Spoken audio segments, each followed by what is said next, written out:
What I want to share with you today, and it's a really short period of time, a couple of hours I have here, about 2 hours, and I want to give you some really powerful distinctions here, some tools that you could start using immediately in your businesses, in your online business, and your offline business for that matter. But see, I'm not an online guy. That's not my area of expertise. About 6 months ago, my website was so awful that I was embarrassed to even click on it myself. Like I would get this gut-wrenching feeling. I don't know if you ever felt it. It was so awful. So I started shopping around for people that would help me redesign my website. And I went through about 3 or 4 different people, and I noticed something very, very strange was happening. Is they all kept saying, well, I'm partners with Frank Kern. Or they kept saying, Frank Kern's name kept coming up. And of course, I said, they don't know this guy, Frank Kern. Everyone from London, from this place, everyone knew Frank Kern. And I never had heard of Frank before, because I don't come from this world. And about 4 or 5 months later, through a couple of other, coincidences, so to speak, I ended up meeting Frank. And as soon as the two of us met, it was like, boom. It was a connection because, in a sense, Frank is sort of this, world-renowned internet marketing guru/legend. And he is. He's almost the father of internet marketing. And on my side, I'm in the other side of the business world, which is offline, probably one of the top people in the art of influence and persuasion. So Frank is marketing, and I'm persuasion. And the persuasion side of it is really what happens after the marketing is done. In other words, you can be the greatest marketer in the world, but if you literally can't fucking close. But is it okay if I know Frank, I'll curse a couple of times. I'm from New York, and I worked on Wall Street, right? So I let out the F-bomb once in a while. It's okay, right? Yeah. Yes? Louder, yes? Awesome. If not, fuck off, because you already paid your money, right? So when Frank asked me to come speak here, I was like, okay, fabulous. I was just getting off a tour. I was on tour for about the last 5 weeks. I was in Australia. I was in Asia, Singapore, Thailand, Malaysia, New Zealand, did the whole 9 yards. I was away from my family for 5 weeks. Not a great thing, but it was a really successful tour. When I came here, I said to Frank, listen, I've been on tour and I've been speaking to people who are mostly budding entrepreneurs, people that want to get into business for themselves. It wasn't an online tour. I said, and I was here the first day, and I think pretty much all of you are entrepreneurs. Raise your hand if you're an entrepreneur here. You can so. Everyone, right? Is anybody here, don't feel embarrassed, I'll throw an egg at you. Is anybody that's not an entrepreneur? No, right, so you're all entrepreneurs, right? Of course, we have entrepreneurs and we have fucking entrepreneurs. There's a difference, right? You have like sort of dabblers and you have masters or experts, like Brendan was talking about. But the bottom line is this. As I said to Frank, I said, tell me, I want to serve your people at the highest level I possibly can. Because who's read the book, by the way? How many? A lot of people. Okay. So I have a lot of experience in business, all right, starting from a very young age. And I built one of the largest brokerage firms in America, was making $50 million a year, not in profit for myself, when I was 26 years old. Okay, had private jets, had the whole thing, yachts, sunk a yacht or two, kind of screwed up a bit, did a couple of drugs, just a couple, right? I should look like Keith Richards from the Rolling Stones, right? But anyway, I said to Frank, tell me, I said, what is it, through everything that I know?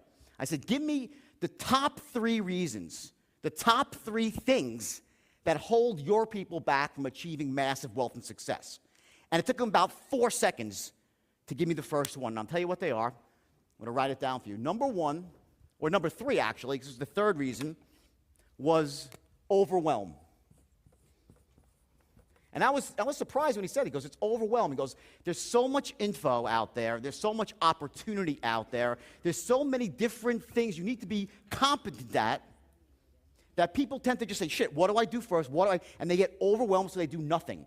They wait around for the perfect plan. They wait for the perfect product, for the perfect partnership or joint venture, the perfect month to launch, whatever it might be. But they fall into this level of overwhelm. And once you're in that state, that's a state of mind, emotional, physiological state, it's very difficult to do anything well. You could be the best entrepreneur in the world, but if you're in a state of overwhelm, you can't do much entrepreneurship. If you're a great parent and you're in a state of overwhelm, you can't be a great parent to your children. So when you're in that terrible state, nothing good happens. So that was the first thing that Frank said. They are overwhelmed with the magnitude of information, so they don't take action. Very important. The second thing he said to me was, so many of these people, they just don't have a powerful enough why. your why. And that really means, and just so you know, who here knows a little bit about self-development? Raise your hand, say aye. Aye. Louder, please. Aye. Thanks. Because after lunch, I want to keep some energy going here. So we all know what finding your why is. I don't want to make this some bullshit cliche session here about self-development, because we've all done that stuff, and some of it's really powerful, but a lot of times it doesn't really work. It doesn't take. For some reason, we don't actually get it and go to the highest level where we can internalize it and make it real in our lives. So what Frank was saying to me was that a lot of they want to make money, they want to be wealthy, they want to do the right thing, they want to give massive value, but they don't really understand at the higher level what their vision is for their own world, for the people that they love, not just themselves, for the people that they love, the people that they care about. They don't know why they're really doing it. That was the second reason.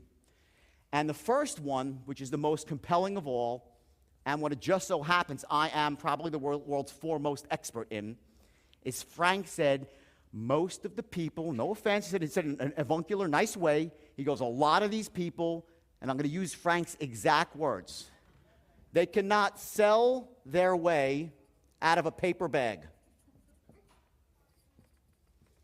Sell their way out of a paper bag, meaning they're not closers. And because of that, and because they lack this, which is the most crucial distinction in success, bar none. Bar none is the ability to close the deal. Because of that, what happens is this. In your heart of hearts, we're all, all of us, we're all very smart, and our brains are constantly working and figuring shit out, right? So your brain is saying to you, I know I don't really have this stuff down, so I'm probably not going to succeed anyway. So you end up not taking action. See, I have a theory that goes as follows. Most people say, well, people don't take action because they have a fear of failure, right? I think, yes, that's true to some extent, but even more important is that people don't take action because they don't truly believe they're going to succeed. And because the brain is so intelligent and works so quickly, you run a movie out, you're down a year, you say, not really going to work, not worth it, I'm not doing all the work, I'm not taking the risk, I don't want to look foolish, and you get all the negatives start pouring in, and that overwhelming positive is that if I did it and really it worked, boom, you would do it. To that end, I want to ask everyone a question. I want you to answer honestly, okay? I want you to raise your hand. Here's the scenario. Ready? The scenario is as follows. If I said to you right now that I had a business for you, it's a business in a box, okay? And if you take this business in a box, it's going to cost you $20,000, okay? But I'll give it to you for free. It's going to require massive effort and work for 24 months. You have to work your ass off harder than you've ever worked in your entire life for 24 months. But I promise you, I guarantee you, that for the rest of your life, there's a 100% guarantee you will make a minimum of $3 million a year. Who would be willing to put in 2 years of hard work for $3 million a year? Raise your hand. Okay, if your hand's not up, you're insane, okay? You might take a bathroom break right now, in fact, because I can't help you, okay? So everyone's okay, now, fair enough. Basically, the whole room raised their hands, right? Now let me run another scenario. Let's say I said to you the same thing, 2 years of really hard work, small investment of money, but it's a 50-50 shot that you would be successful. You might make a couple million a year, you might make nothing. Who would do it? They're 50-50 shot. Okay, they're already doing it. Excellent point. I love this man. Who is it? Give this guy. So anyway, so now about 3/4 of the room raised their hand. If I said there was a 10% shot that you could make $2 million a year, who would raise their hand? Oh, raise your hand. Okay, about 30%. How about a 2% chance? A few people. 1% chance? Just the serial risk takers here. People, I love you people, okay? So here's the point. When I said there was a guarantee that you'd be able to make money if you worked really hard for 2 years and took a step-by-step process, everyone's, I'm on board. When the numbers drop below 20 or 30%, the hands start going down. And in reality, because there's some social pressure here, we all raise our hands a bit more than we really would. So my guess is in the real world, the numbers will be slightly lower. So the idea is, and what Frank was saying to me in short, was that most of the people that I deal with, they lack this skill. They're not closers, they're not influencers, they're not salespeople. And I have to tell you this, some people think sales is a dirty word. Selling is everything in life. Either you're selling, meaning you're influencing, persuading, or you're failing. Either you're selling someone on that your ideas and concepts make sense, your products make sense. You're selling your kids to make better, do their homework. Doesn't matter what line of work you're in with your children, your spouse. You're always influencing and conveying your thoughts, your concepts, and trying to do it in a way that connects with another human being and empowers them, but also gets you what you want in life too. That's what influencing is all about. And without that skill, and I know that Frank is right, because I do this for a living. I travel all over the world, and I will tell you that you might have heard this from other places, that there's a force inside of you, and once you unleash that force, you can accomplish anything in life. It's a cliche. It's a cliche.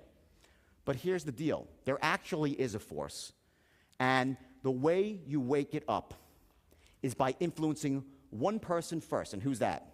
Yourself. You have to convince yourself that you are the shit, that you have everything it takes to achieve massive wealth and success. And if you don't have one specific skill set here, if you lack a specific skill, you fucking go out and get it. You perfect it. There are two types of people in the world. I'll tell you exactly who they are. I have 4 boards up here for a reason. We'll get to that. I'm going to give you tons of content today. If I go over, Frank will take the hook. Just take the hook, Frank, if I go over, okay? So anyway, there's 2 types of people. You have people on one side who have reasons. And there are some people in this room that are reason people. They tell you all the fucking reasons why they can't become successful, why they can't get what they want in life. There are those people in this room. If I give you the greatest idea in the world, the greatest opportunity, you'll say, well, I got to travel somewhere, or it's going to cost me some money to lay out, or then I have to drop what I'm doing now, or put an extra 3 hours with, neglect my kids. I'll give you an example. I was getting a massage. I stayed, you know the Del Coronado Hotel? Right? The beautiful hotel. And I went there. It was my 2-year anniversary with the woman who I'm going to marry this year. Grace, she's in the back. Ann. Say, hi, Ann. Okay? So we're there. We're celebrating our anniversary. So we're getting massages. Okay? I'm getting a massage, and of course, she starts to ask me questions. You know, what do you do? So I told her what I do. She says, oh, my God, I'm an entrepreneur. And she tells me some detailed story about how she has this business where she takes these shirts, and they're healing shirts. She puts, like, stones on them or something, right? And they and go for your chakras, like the 7 or 10 chakras, whatever it might be. I'm not an expert in this stuff. She's telling me the whole thing. The whole thing. Like, wow, good. Sounds really good. Whole thing, right? I said, so how many shirts are you selling? Oh, none. No, I'm not selling any yet. I'm like, well, why not? She says, well, I really don't like to sell. I'm like, you know, I said, okay. I said, so what do you do? She's like, I got all these shirts made, and they're in my house, and it's really unbelievable. I have a website I'm launching. I'm like, what, right? I said, she goes, but I have someone who can sell. They're a real estate person, but they're busy right now. They're going to stop their real estate soon and start. And what I heard, now just to cut it short, for 10 minutes, I heard all the freaking reasons why she couldn't actually go out and start the business. She didn't say, when she said I couldn't sell, it's not, she goes, I'm just not a salesperson. I'm not like that. That's a load of crap. That's a loser's mentality. Sales, influence, persuasion, it's an entirely learnable skill. And in case you haven't noticed, Frank is a fucking master closer. He's a follow-through guy that just gets shit done. And he's got the vision too. So I was closed by these guys like that. I see people when I'm out and they ask me all these questions. They want to do business with me. 95% never even ask me to do business. They do everything but, because they're not closers. It's the single most important skill in your life you can ever master. You have marketing on one side, and on the other side you have sales, influence, let's call it persuasion. One without the other, and you're knocking your head against the wall, and you're saying, what the hell? Why am I not getting the result?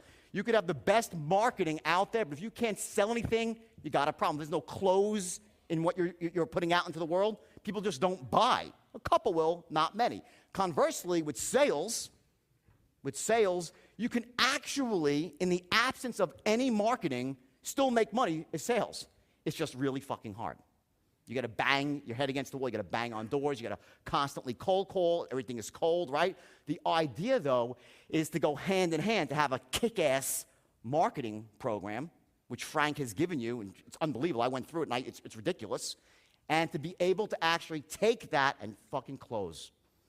If you have both of those distinctions, then you will absolutely soar to success. Not just in your financial life, in your personal life, in your relationships with other people.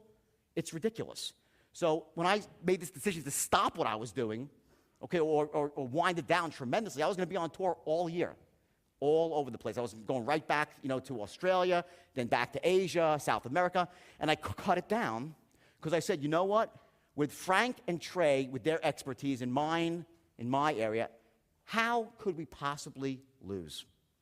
It's the most important question that you have to ask yourself when you take an action. What's the worst that can possibly happen?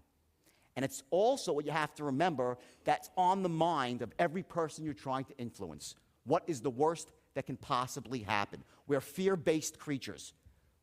Just understand that and accept it. Human beings are fear-based creatures. It's wired into our reptilian brain.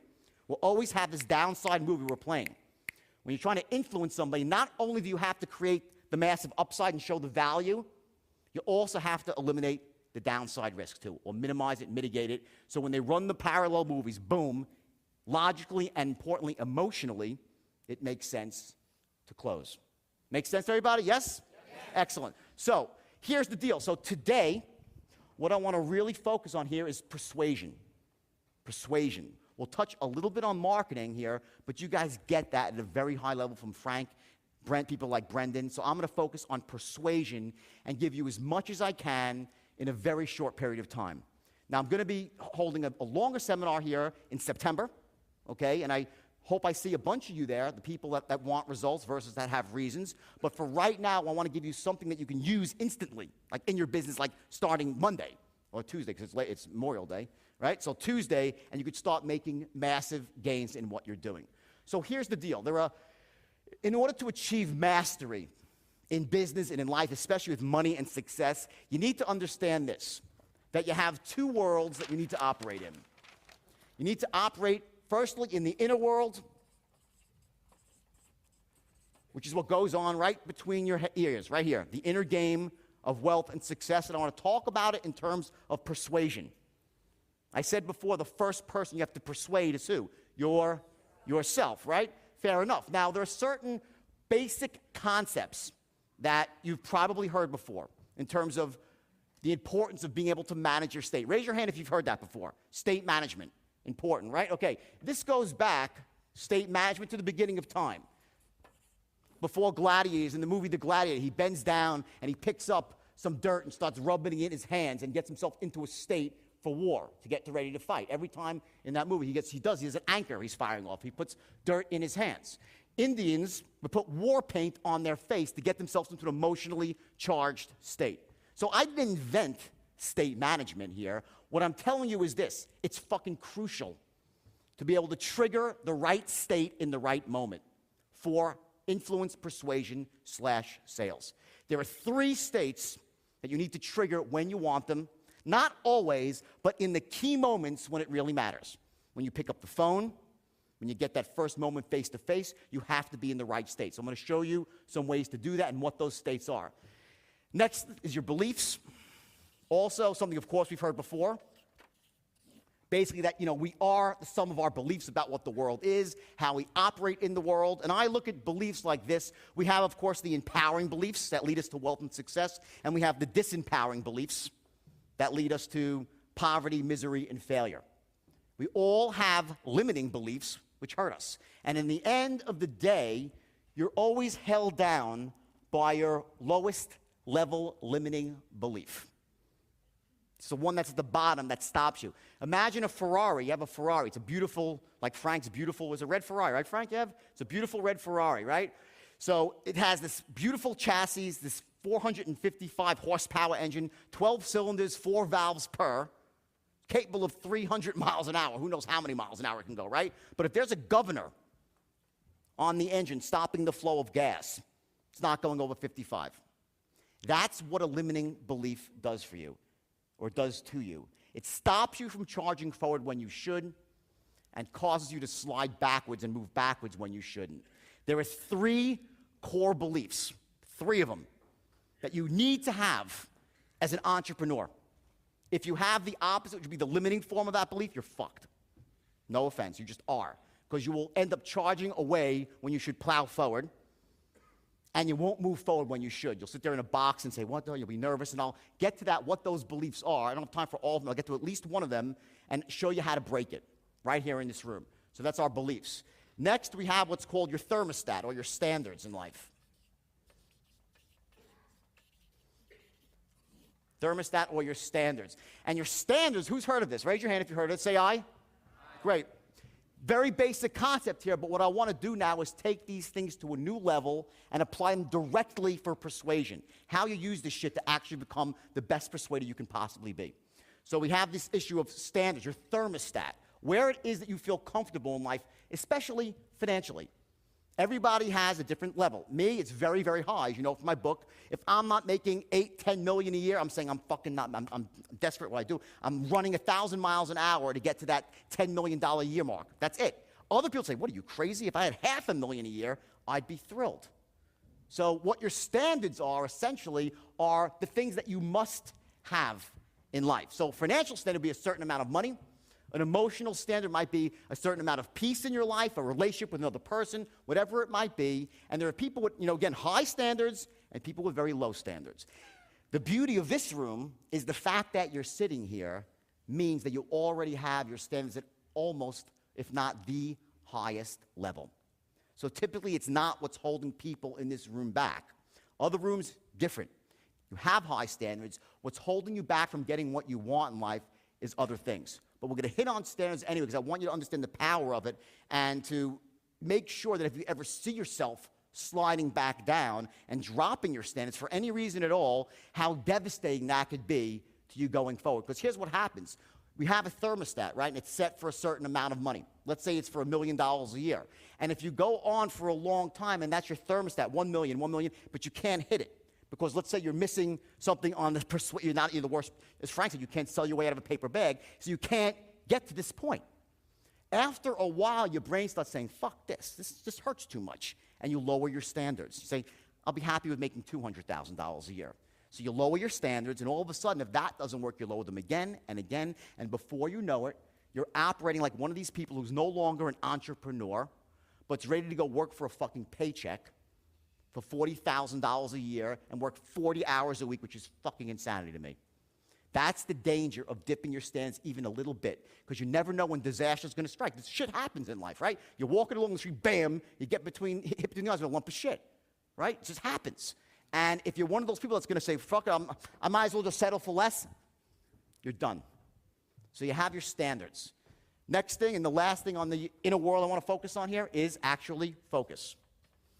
And when Frank is focused on overwhelm as being the number 3 reason, okay, what I want to show you and share with you in terms of a strategy and through stories and metaphors, which are very powerful, is the power of having a laser-guided focus on where it is you want to go versus what it is you're afraid of in life.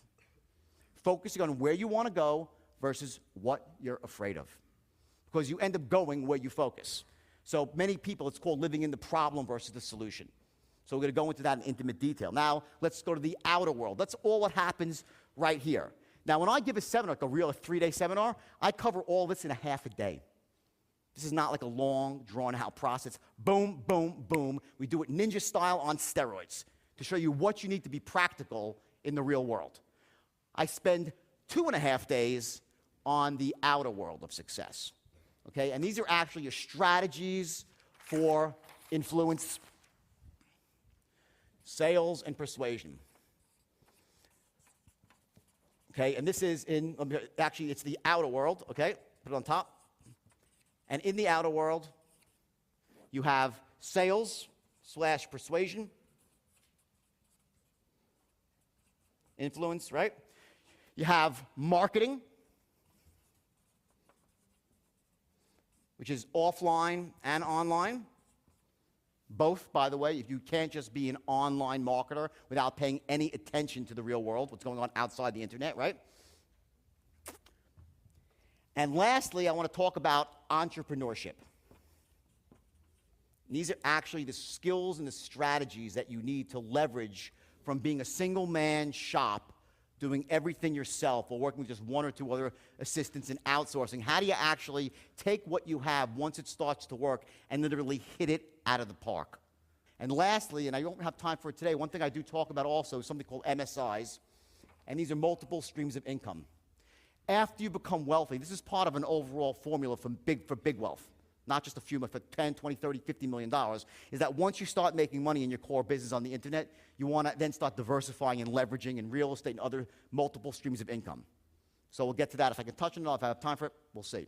So those are the goals for today. And rather than telling this to you in a very dry way, informationally, I'm going to give you the lessons by telling you the story of my life. And but I'm going to tell the story of my life in a very specific way. So the lessons are there, and I'll point them out as we move along, and I'll save some good ones for when we sum it all up at the end. So the bottom line is this. You've read my book. You know I've had the pretty much the most insane life on the planet, right? Yeah, yes. You got it. I know. Still alive, right? Which is a miracle unto itself, by the way. Okay? And I'm sober for 13 years, believe it or not. Okay?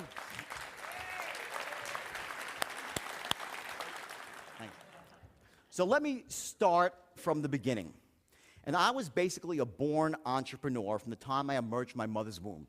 At the age of 8, I had my first business. It was a paper route.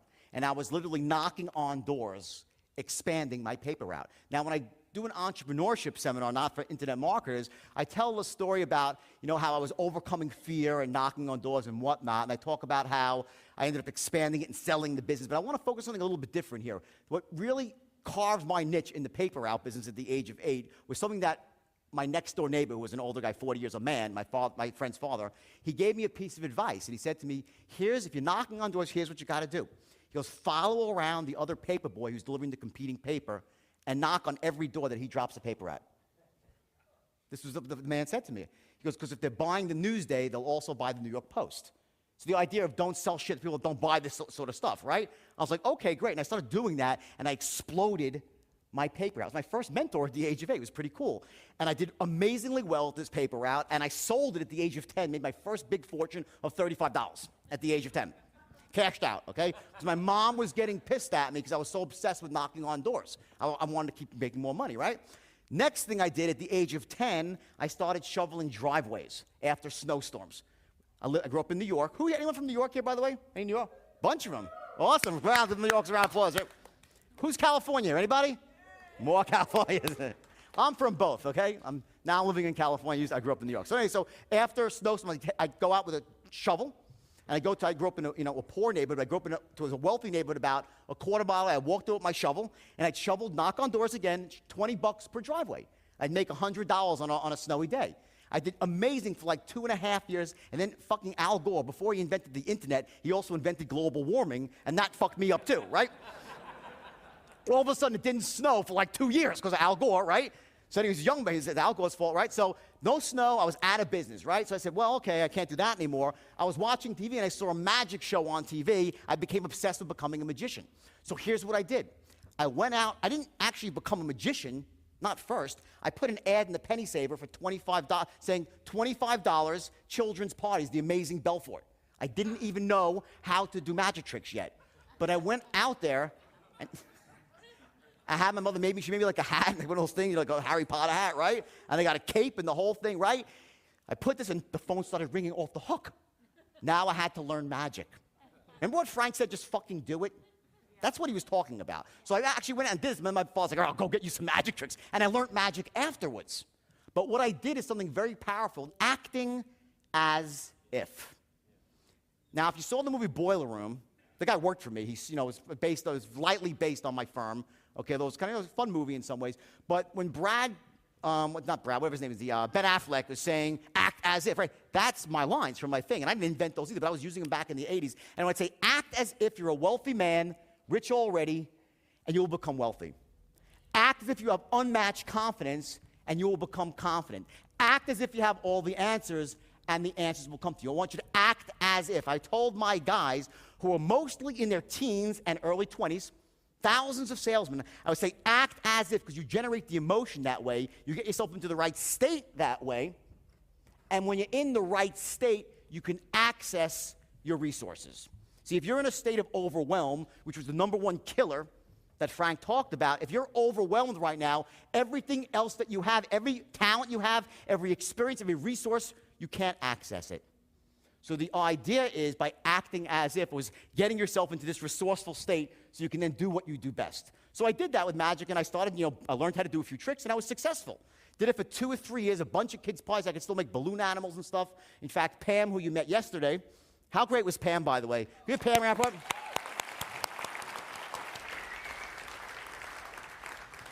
Pam, in fact, has changed my life, because she's starting tomorrow, is it the day after tomorrow, she's working for me full time. She worked for Tony for 18 years, and now she's working for me, and it's a gift for me, because my business is growing so fast, and I was nervous, because it's out of control, since I didn't have someone that really could help me develop all this stuff into products, and Pam came along at the right time. It's unbelievable. So Pam's like my secret weapon.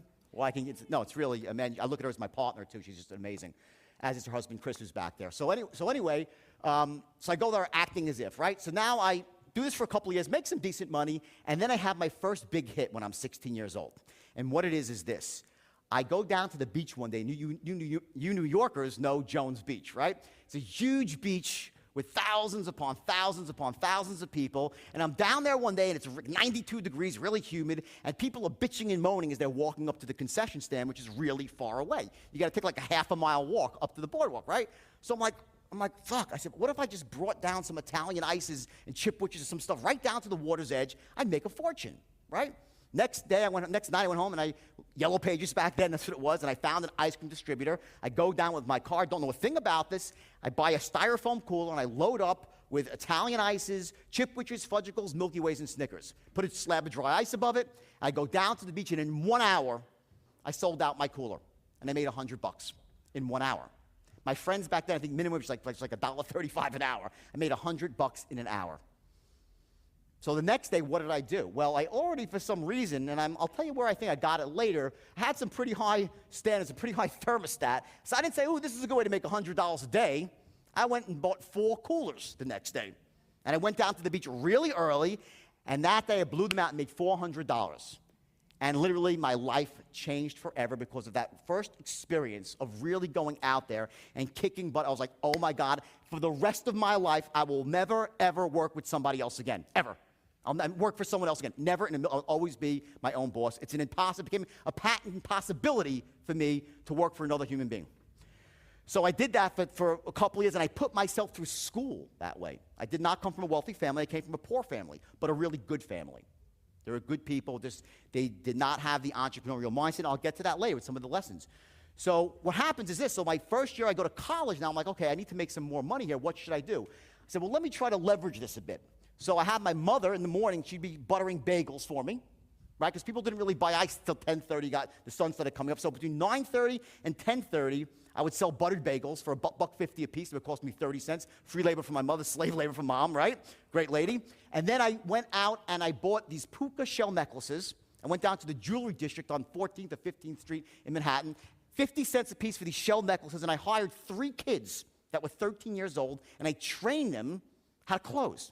Not that I really even knew how yet. I said, you're going to walk behind me with your arms out with necklaces, and these kids would follow me around the beach, and they'd sell the necklaces for $4.50 a piece. I'd give them $1 a necklace. They'd sell 300 necklaces a day, these kids. I started making serious coin, and I was making $30,000, $40,000 per summer when I was in college. And I put myself through school that way. And I actually had one misstep on the entrepreneurial path to success, and I, believe it or not, spent 1 day in dental school. Are there any dentists in the room? Right? Who the fuck would want to be a dentist, right? I mean, it's the worst fucking job. Put your hands in people. It's disgusting, right? But here's why. I'll tell you why I became a dentist. It's really simple. It's freaking this.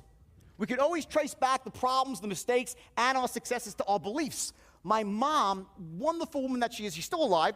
When I was 2 years old, sitting in the high chair, right, she'd be spoon-feeding me applesauce. And as the applesauce was going in, she'd be, the only noble way to be wealthy is to be a doctor. You got to be a doctor. My mom's Jewish. You got to be a doctor. So I'm like, oh, you got to be so it's like fucking hypnosis, right?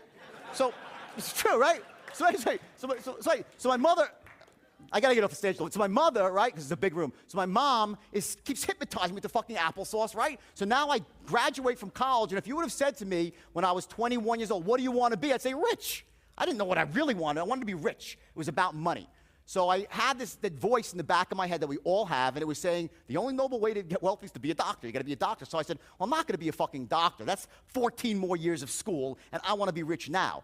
I said, but maybe a dentist will be great because there's only 4 more years of school, right? And that'll be Dr. Belford, so my mom will still be happy. Dentists make a fortune anyway, right? So the whole world will be perfect. It'll be Dr. Belford, I'll be rich, and the world will be perfect as it should be. So I actually applied to dental school. I was a good student. I got into dental school, right? And here's what happens. It was another pivotal moment in my life. My first day of dental school, there's an orientation. And I sit in the rooms at 105 dental students in an auditorium. So I'm looking around like, I'm sitting and sizing up the competition. Okay, looks pretty good, right? And the dean stands up on stage, and he's this white-haired guy. He had a white jacket on, looking very dental and everything, right? Like a real dentist type, white hair, okay? He's like, welcome you all to the Baltimore College of Dental Surgery. You should be very proud to have come this far in your career, and you're going to be a pillar of the community. And he starts saying all this sort of stuff. I'm like, okay. And I'm looking around, looks pretty good. And then he says, let me say this. The golden age of dentistry is over. He goes, if you're here to make a lot of money, you're probably in the wrong place. I'm like, what the fuck? I'm in the wrong place. And I got up, I hightailed at the first day. I walked, excuse me, I freaking got kids. I was Then, not to belabor the point, I did something that no one would ever forget in this dental school. I'm sure it never happened before or after, as I actually auctioned off my dental equipment. I bought, because I had to buy all this like $5,000 of shit before I actually signed up for dental school, right? That drills and this and wow. I'm like holding an auction in the school, just getting rid of the stuff, right? So, I didn't tell my mother, though, that I quit, because how could I tell my mom? I felt compelled to lie. I owed it to her, I thought, right? So she's like, how's school? Oh, it's great. For like 3 months, I hid down in Maryland because I couldn't break the news to my mom that I was not going to be a doctor, right? Finally, the money ran out. I had to get real with my life, so I went back up to New York, and I sat down, and I told my parents for the first time what my career was going to be, and it literally blew them away. I'll tell you what it was. I said to them, I want to be, which for them is one of the most evil words in the world, okay? It's why they never had any money in their lives, but it was the evil word, and I threw the S word at them. I said, I'm going to be a salesman, which for my parents was synonymous with 2 words, slime and bucket. I still have distinct memories. Anyone my age, I'm in my 40s here, remember the filler brush man? Right? My fucking filler brush man is here. I can't believe it. Don't trust the salesman. Get it? I always had that belief not to trust the salesman. My mom was 5 years old, I got it. And we're going to discuss that in detail, why some of you are having problems persuading, influencing, and closing. And I'm going to show you some very powerful, some very simple ways that you can dramatically ramp up your closing rate by confronting that belief in an elegant way about not to trust, in a way that empowers people, and also with the understanding that you would only do this ethically. So anyway, I took some massive action too, and I told my parents I was going to be a salesman / slime bucket, okay? And my mother's like, oh my God, not a salesman. I said, it gets worse, Mom. I'm going to be selling meat and seafood. My son, the meat salesman. And she was like, and she was dying. I mean, literally. But, my parents are wonderful people, and they support me. And, they finally said, okay, whatever, good luck, and so on and so on. So I went down to this warehouse, and it was like a meat warehouse, and they had this business, you might know, where the people go around in little pickup trucks selling steak, shrimps, and lobster tails door to door, and that was the job, right? And I was like, all right, whatever, give it a whirl. And they put me on a truck with somebody else who was training me for the first day, and on this particular day, something happened that I would never forget. It really defined one of the crucial distinctions that I've learned about influencing and persuasion in sales. I went out for this guy, his name was Elliot, and great guy. In the book, he's the Penguin, by the way. The guy in the book, the Penguin character, right? And Elliot was my trainer, and we go out, and he's knocking on doors all morning. You were cold calling, knocking on doors, right? And between 9 and 12, he was so positive and pumped, and he's like, knocking on, hey, my name's Elliot. I deliver filet mignon, shrimp, and lobster tails to all your neighbors. I have a couple extra boxes on the truck. I'll give them to you at cost. That was his pitch, right? No one wanted the food. So between 9 and 12, he knocked on probably 40 or 50 doors, all pumped up and positive. Then somewhere, I guess between 12 and 12:30, he got out of the truck, and his posture changed. And I watched him sort of lumber up to the door with his head hung low, and he knocked on the door, and I was like a step behind him. He's like this. He's like, hi, my name's Elliot. He goes, you wouldn't want any filet mignon, shrimp, or lobster tails, right? The last 10 people, then what he didn't say, but what his voice said was, the last 20 people didn't want any, so you probably don't want any too, I'm sure, right? So let me just not waste any more time and go on to the next person who's going to say no. That's what he was basically signaling with his body language and his tonality. And I saw that happen, and I swear to you, you don't remember everything that happens to you in life, you know what I mean? But some things, for whatever reason, make an indelible impact on your brain. That, to me, was like, I was like, holy shit. I was like, I can never, ever let myself get into that. I didn't call it state, by the way. I call it getting negative. I can never allow myself to get negative like that, because when you're negative, you can't influence anybody. And it was so obvious to me looking out from the outside in, but to Elliot, he didn't even know it was wrong. He's like saying, fuck, no one wants to know. He kept going all the no. I just sat there and listened, and I watched this guy lose his state of certainty and confidence and clarity and go into a state of fear, negativity, rejection, overwhelm. The guy couldn't sell his way out of a paper bag. Next day, I went out myself, aware of that fact, and also not aware of the fact that I was about to realize I had a special ability to speak and to really be, clever with my lines. And I went out there and boom, something just happened, and I literally broke the company record on my first day as a meat salesman. I sold out the entire truck, 35 boxes. Second day, I sold one woman like the whole truck. She put everything in my truck. She almost was going to buy the truck from me. Like, I think she wanted to buy. I'm not kidding. How much is it? Because I made her feel really bad. I was like, sincerity. Anyway, I was very young back then. So she wanted to buy the truck. So I go back to the warehouse. They're freaking out. I load me up with even more boxes. I proceed the first week to literally shatter the company record. And I shatter it. So like 240 boxes of meat. The record had been 105 or something, right? So after about a couple of weeks of this, I'm like, why the hell am I making these bozos all this money, right? I said I'd never, because that first belief that I had formed from an early experience. Remember, our beliefs are formed through experiences in our life.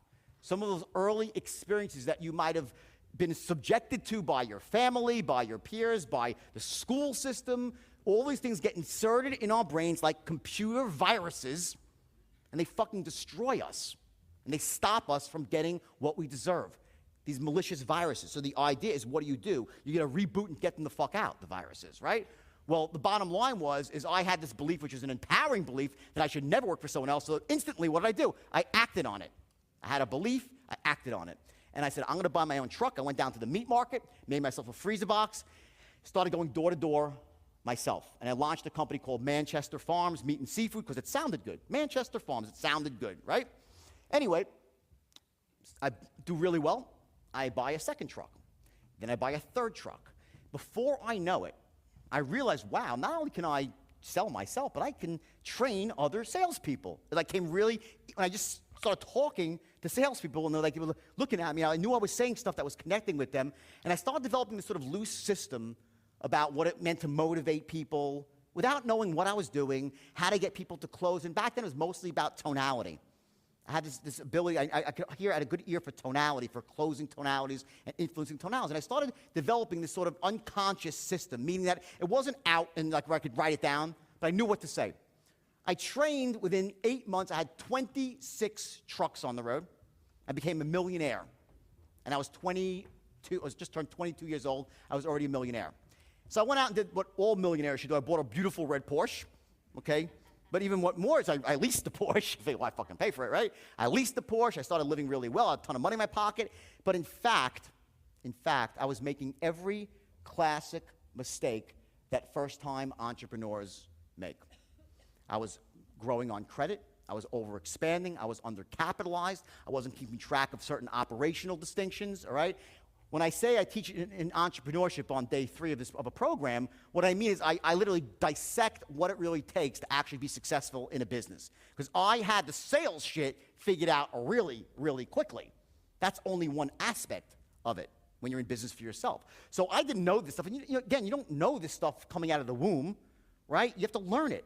And you really can't learn it in school, and you can sort of find it in books and it helps you, but until you actually experience, or it's really just hammered into you and like with a hammer, it's very hard to get those distinctions. So I was making all these mistakes, and before I knew it, I was boom out of business. Because I'd grown so fast on credit, the cash flow slowed down. And if you know, you're all in business for yourself, so you know this idea that you can get credit from people, but eventually the bill comes due, right? And if you're not making money, you've spent the money that you've got up front. you're done. Well, I did that in a very, very big way, and I also had personally guaranteed all 26 truck leases. And just like that, boom, I was bankrupt. Now I'm 23 years old, I'm fucking zeroed out.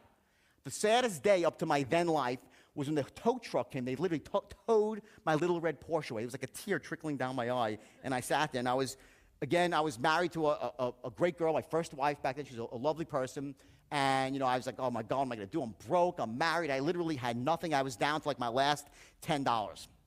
I heard a story about a kid I'd grown up with. His name was Michael Falk.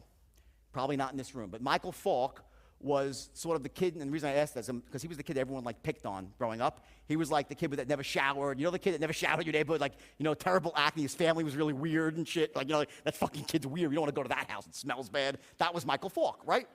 The kid with the bad-smelling house, right? So there's always one in every neighborhood, right? So I hear this thing. Michael Falk is driving a Ferrari and making $1 million a year. I'm like, what the fuck? No way. I'm like, no way, you can't. I own my own business, and I thought I was making money, but I was making 10 grand a month back then. It's like $1 million a year. It seemed inconceivable to me. Inconceivable, right? Sure enough, I actually see the guy in his red Ferrari. One day he just pulls up, right? I see this guy. Now he's got a beautiful $2,000 suit on. He looks fucking good. The kid shook off the weirdness, right? And he's looking good. He tells me he's working on Wall Street and he's making, $1 million. This year I'll make $1 million too. I was like, fuck. I'm like, if this guy can make $1 million too, I can make $10 million. I freaking know it. That's what I said. You ever have that feeling? Raise your hand. Yeah?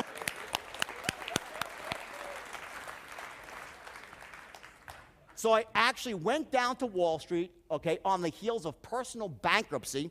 Not so easy to get a job.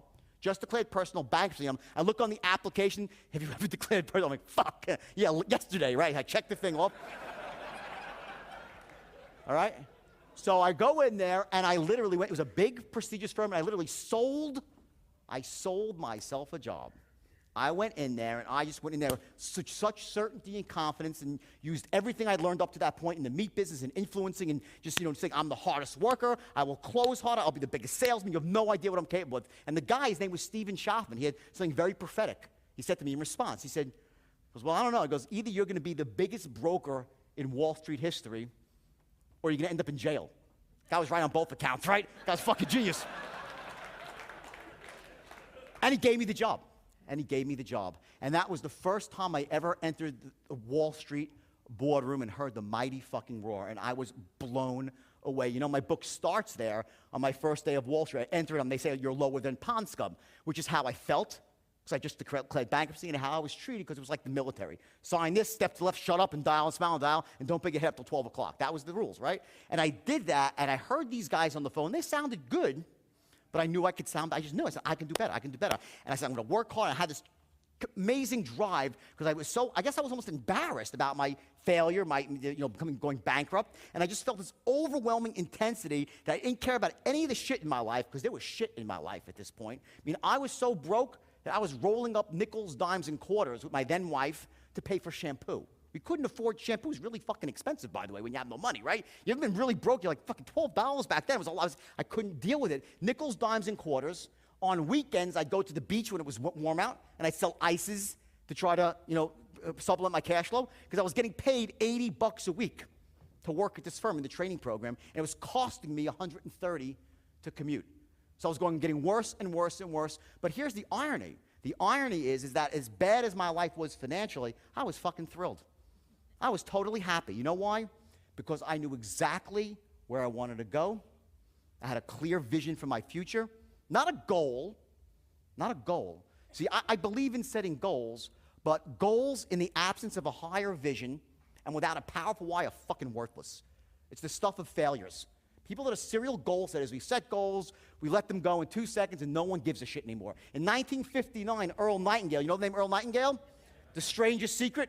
What an amazing concept that was in 1959, 1960, right? It's gotten bastardized, this idea of setting goals and taking action. You need more. You have to have a vision above your goals. So this is what Frank was talking about. We just said it, you blurred it into it. People don't have a why. That's what he was saying. The people say, yeah, they go to Frank, I want to be rich. I want to launch this product. I want to make this DVD. But it's bullshit. if there's nothing above it that's truly, truly driving you to take action. At the heart of influence, by the way, on a separate level, and I'm just going to jump ahead for a second, people, if you're looking to influence people, to get people to want to be on your team, to join you in a launch, to be your affiliate, whatever it might be, people will never, ever buy into your goals, but they'll buy into your vision for the future. They'll never follow you. They won't follow your goals, but they'll follow your vision. Every human being on the planet, we're just built this way. We are hungry, thirsty for a vision. When Pam came to me, I didn't ask her to, I would never ask her to leave Tony after all these years. Pam came to me and said, I want to make this move because, she'd been with him for many, many years. I said, what's it? She goes, it's your vision. Your vision is so bold. I love so much with the integrity because, I made some huge mistakes in my life. And the first thing I said to Pam, Pam, everything we do, I want you to make it. I said, Pam, 10 times is what it requires. I don't care what it costs. I want more value in every piece of content I have, everything I do. I want 10 times as much value as anyone would ever expect that meets me. That's your mantra. And if you can't speak to me in absence of anything, go for 10 times more value than anyone would ever want and expect. I said, and we will become so successful that way because when you give value and you have the other shit in place, you make a fortune. It was the vision that I had that attracted Pam. It was the vision that Frank had and that I had together that it caused us to attract each other, get Jimmy to move across the... You get it? People will never follow your goals. They follow your vision. Which leads us to the question, well, how do you create a compelling vision for the future? I mean, really, a compelling vision for the future that not only inspires you, it's got to inspire you first, but also how do you share that vision with other people in a way that turns them on, that empowers them, that makes them want to be part of what you are. When I say buy into you, not just with money, but with their time and their sweat equity. When you have a compelling vision and you learn how to share that vision, you'll find your internet marketing, the problems will begin to melt away. Because people want to just be in business with you, to be around you, because they're thirsty for your vision. And it makes influencing people a whole lot easier. So I'm at this firm now, slaving away on the phone, learning by listening to other people's language patterns, how they close, right? And I'm happy. And then my first day as a stockbroker finally comes. And it's October 19th, 1987. Black fucking Monday. And I watched in shock and awe as the market went down 508 points in one day. My first day. And the brokers are like walking around like, holy fuck, the game is over. I'm like, what do you mean the game's over? I didn't get to play yet. You guys have played. I'm like, they're like, no, the game is over. I'm like, no, it can't be over, right? And I'm banging away the phone. It's like, ha, ha, ha, laughing. People are laughing at me. I'm like, oh, Mr. Doge, ha, ha, you're a broker, poor you. You're fucked, right? Awful, all right? So now, and here, it gets worse. The firm, LF Rothschild, was in business like 100 years, 112 years. They closed down the first day. They're done. They shut their doors. They lost their money in the crash, and I'm out of a job. So imagine going from all this place of vision and certainty to this awful state where I'm like literally want to jump out the window, right? And I go downstairs, my tail's dragging on the floor. It's so low between my legs, right? And it gets worse. The front page of the paper, the New York Post, it says, the death of Wall Street. All brokers will become cab drivers. I'm like, I should have stayed in fucking dental school. This is freaking... So I go home and it gets worse again. Because my first wife, she was a great woman, but she wasn't the sharpest tool in the shed, She just never watched the news. She never read the newspaper. All she was watching soap operas and Oprah all day. So while on that day, October 19th, 1987, everyone knew the market crashed, it was everyone but her. She thought things were fine. So I walk through the door, and she comes running with champagne. How was your first day as a stockbroker, honey? Did you kick ass?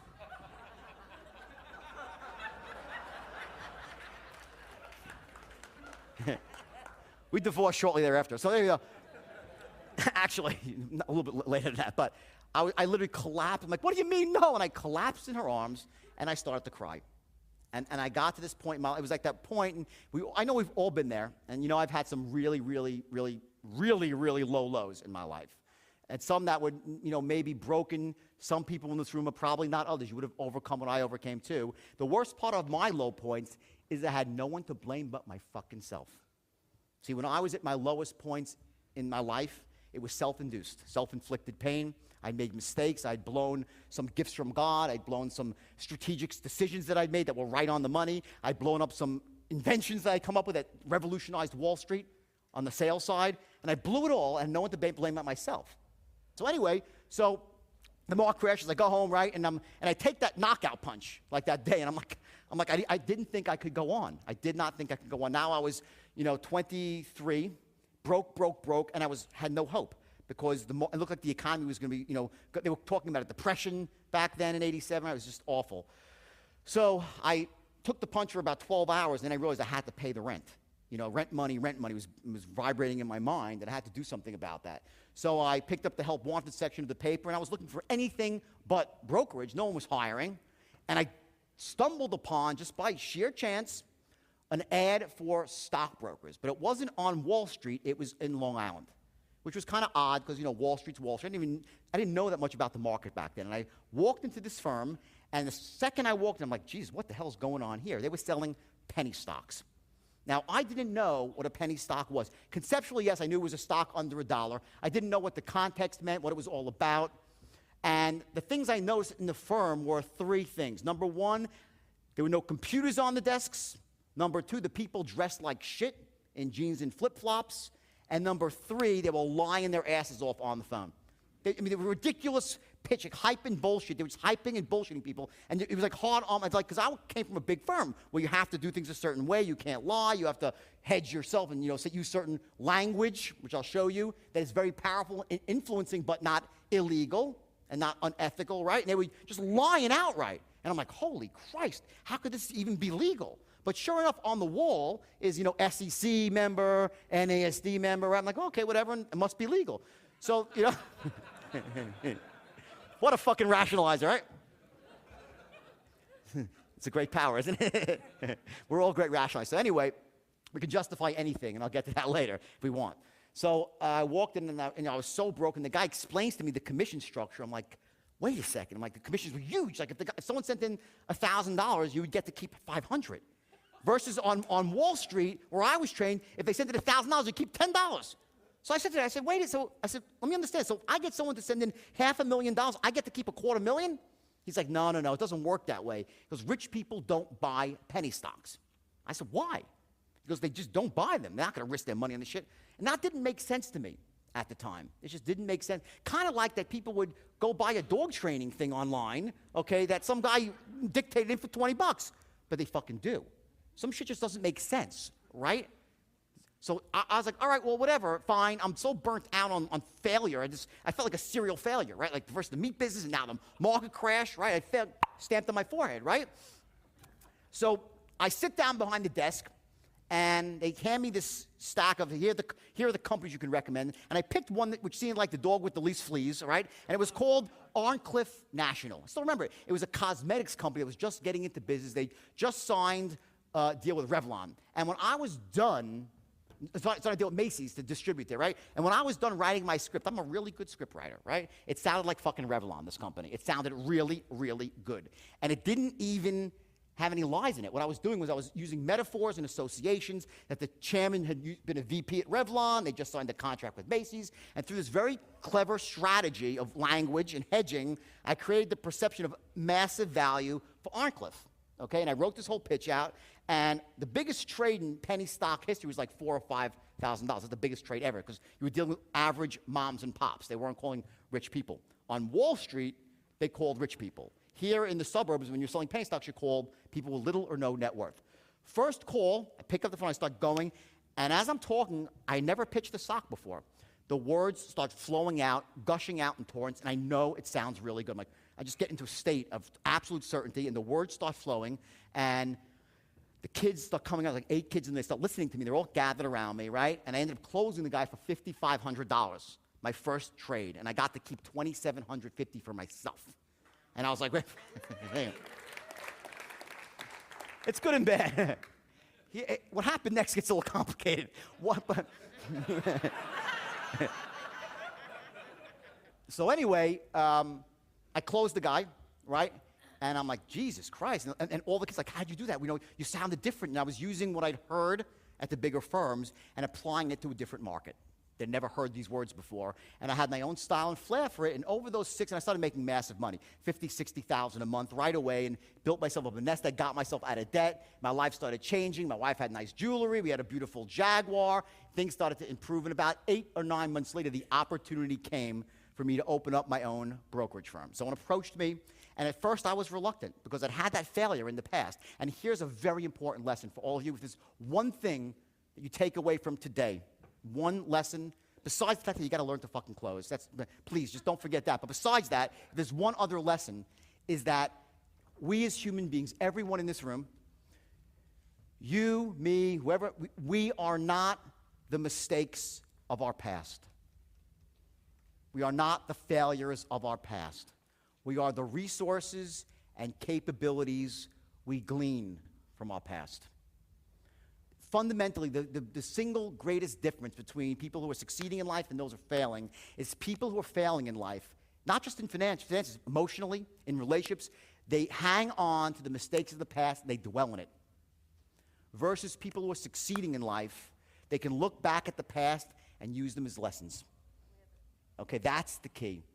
At that point, and what happens is when an insult comes along in our life and you fail, so to speak, right? Like I did, I had that blowout in the meat business. Well, there's different meanings that you can apply to the same event.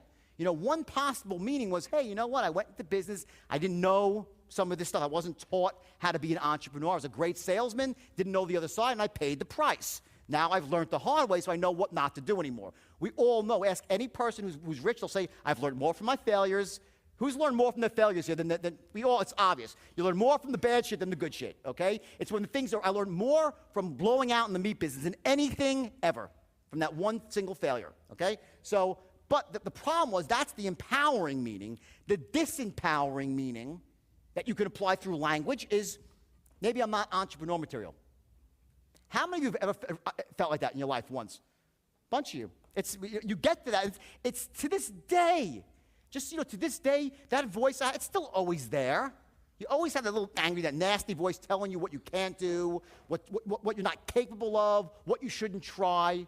Learning to tame that voice and to actually switch it, to harness that voice, and there's a way to do it, to turn that fear you have into a motivating factor is incredibly empowering to you. So we'll talk about how to do that. So back then, I almost didn't go forward because I had this belief, maybe I'm not entrepreneurial. Maybe I should just work for someone else. One failure. But I broke through it. I started my firm, and I started this time, rather than going all out with a beautiful place, I started out of the closet of a used car dealership with one guy, okay? And I started selling penny stocks. And I started training. These young kids came to me. They were very young, a couple of guys that worked for me, and they had some friends. Everyone was about 18 to 22 years old, and there wasn't one member of the Lucky Sperm Club in my group, okay? I was not going after the high-end guys. They were not geniuses by any stretch of the imagination. The average IQ was like Forrest Gump on 3 hits of acid, okay? Those were my people, okay? And that's why I hired. They were young kids, and and now watch the lessons here, though, they never believed they were capable of greatness. Their parents never told them that growing up. They never were told by society they were capable of being million-dollar-a-year guys or girls, right? They didn't have any empowering beliefs. They were mostly emotional vegetables when it came to wealth and success. They knew nothing, right? So I had all these guys, okay, and those are that I trained them, right? So it starts off when they're selling penny stocks for me. And I'm doing well, and I'm giving these meetings, and the meetings are fun, and they're great, right? And then one day, you have these magic moments in your life. You just have them where the light bulb goes off, and I had this moment, all right? And I said, wait a second. Why the hell am I not calling rich people? And I started to actually go back to the conversation in my mind where the guy said rich people don't buy penny stocks. But now that I had some success behind me, I was able to dig deeper into my own memory bank, my own logic reasoning center, and said, well, why wouldn't they buy penny stocks? Think about it, right? So I started coming up with all the reasons why. Well, maybe they think there's no value because the prices are really low. Who's going to put money into a penny stock? And I had a couple of reasons why. But on the other side of it, I had a lot of reasons why they would buy. See, rich people love to speculate. They love to gamble, right? Maybe they're not going to put their whole net worth into a penny stock, but they'll certainly put some money into a penny stock. That was my belief, right? So I went out and took some action, and I bought a list of the wealthiest 1% of Americans. People that were all business owners and worth over $5 or $10 million. They all had money in the market. And I went to my main guy, Danny Porrish from the book. You know Danny from the book? Who's a freaking maniac, right? Danny was the one who organized the midget tossing, not me, okay? But he's a great salesman, Danny, great salesman. I said, Danny, here's what we're going to do. We're going to try something new. We're going to call rich people and try to sell them penny stocks. And then I ran a very, very basic strategy for entrepreneurship. I want to show you what it is. And I don't want you to take too much stock in it in the sense that it's vitally important, but you've heard this before from other, I'm sure you have. If you haven't, it'll be revolutionary, but you should have heard this before. But I want to give you a different take on it so you can understand it in a different light. The basic strategy of like knowing your outcome, it's a basic NLP strategy from Dr. Richard Bandler in the beginning, Tony Robbins. Very basic NLP strategy. Know your outcome, take massive action. I'm the worst writer in the world. Analyze your results, see what's working, what's not, and change your plan accordingly. Who's heard this before? Raise your hand, please. Right, this is no big deal, right? Nothing I invented, no great shakes. Instinctively, I think we all know that this is the right strategy, how you go about accomplishing a goal or achieving your vision, right? The breakdown, what I want to focus on what the breakdown is, the problem happens over here, is when you keep taking your actions and you're analyzing your results and the shit ain't working. So when the shit's not working, you start falling into a disempowered state of being pissed off and overwhelmed and angry. You become uncertain about yourself, your own skill set. So the idea is that when you're writing this strategy, and I'll get into this a little more later, is you need to maintain yourself in a positive state while you're analyzing the results. This is the killer, everybody, in this formula. If you're running this strategy, which is so basic, we all know this, we tend to fall into negative, disempowered states somewhere in here. And then when we analyze our results, we're doing it in a very negative frame. Next time we go out to take action, we'll take a bit less action because we don't believe that we'll actually succeed. Remember I started off said people really don't take action, not so much that they're scared of failing because they really don't believe it'll work. That's what starts happening when people run this formula. The difference between success and failure is not knowing this, it's fucking doing it in a way that empowers you and doesn't destroy you. And it's not that easy. It takes some work. It takes some training in your own mind, a couple of crucial distinctions which I'll share with you, but you can do this. So anyway, I was running this strategy back then, not knowing it was this, but I just said, okay, fair enough. I tried to sell them penny stocks, no one bought. We actually cold called 150 people, not one investor bought a penny stock. So I said to Danny, all right, let's try something else. I said, let's take this stock. It was like a $6, it was a 60-cent stock. I said, let's reverse split the stock 1 for 10, which just means all it means is that you're taking the stock and making it $6. It's the same fucking stock. No difference. Everyone follow me? It doesn't matter. It's just less shares outstanding, higher price, same name of the company. The company's not changed, but by repackaging it at $6, we said, well, maybe that will make it more palatable. And for people here that are, you guys are marketing experts, sometimes the price point, the higher price implies more value, right? So we tried that again, no one bought. We couldn't have anybody to come invest in this $6 stock. Name of the company was Ventura Entertainment. So this is my second shot. So what do you do again? Did I get, oh shit, this is terrible? No. Change the approach again. And how many times do you change your approach? Yell it out, please. Right. So we all know this, right? Good. I was in some words like, well, we don't know. Many's it fucking takes, right? But anyway, so I was changing my approach now again, and this time I said, okay, well, there's some things working against me. Here's what they are. It's pretty obvious.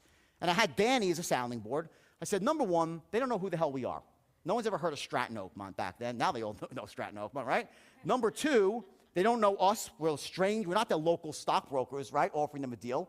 We're some stockbroker calling over the phone. And number three, they never heard of the company. Some $6 stock, never heard of. We have too much shit going against us. I said, let's reframe the whole thing. Number one, the fact that they never heard against us, we're going to turn that into a positive. So I created a script that said the reason you never heard of us was the last 10 years we were dealing strictly with institutions. So I made it scarcity. I added some scarcity without even knowing that it was called scarcity. Just logical sense, right? Because I was still in my early 20s. And I said, instead of selling them a $6 stock, we're going to sell them a $40 stock. We're going to sell them Eastman Kodak first.